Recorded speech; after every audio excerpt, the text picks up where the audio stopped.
Hi.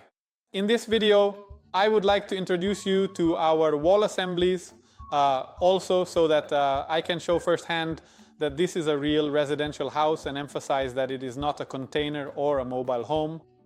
Specifically, this is a wall that meets the passive standard. And if I start from the outside in, this here is the facade cladding, in this case Siberian larch or compact panels. We also have the classic facade made of plaster or prefab panels. I have to admit that the plaster facade is the most popular because it is also the most affordable and a very safe choice.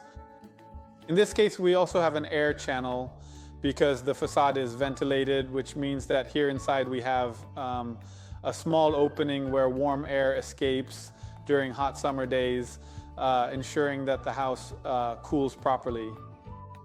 Then there is a vapor permeable facade membrane to prevent water or rain from getting into the insulation.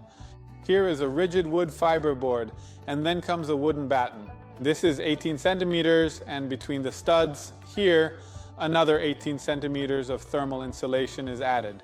In this case, again, wood fiber board, but it can also be mineral wool. Looking on the inside here, we have an OSB board with sealed and taped joints. So the entire assembly is completely airtight, and by taping all the joints, we also make this part of the house basically vapor closed. This ensures that moisture does not pass from the inside of the house to the outside and vice versa. And so that the wall does not condense and consequently does not rot or develop any mold growth over time. On the inside, we also have an installation layer, meaning a space where the electrical installations go, where the mechanical installations go, and everything else you need to have in the house. And nothing interferes with the airtight layer. That means everything is done within the internal thermal envelope, so there is no possibility for penetrations, thermal bridges, and so on. In other words, we are on the safe side, ensuring that with all the installations, the house remains airtight and of high quality. The thickness depends on which installations go into which wall. If a wall doesn't have any installations, we don't create the plane there either. So this assembly has a thickness of somewhere between 32 and 35 centimeters, sometimes even a centimeter more, depending on the interior cladding and the type of exterior facade. Now here I have another somewhat simpler assembly, which is technically the same, just a bit thinner.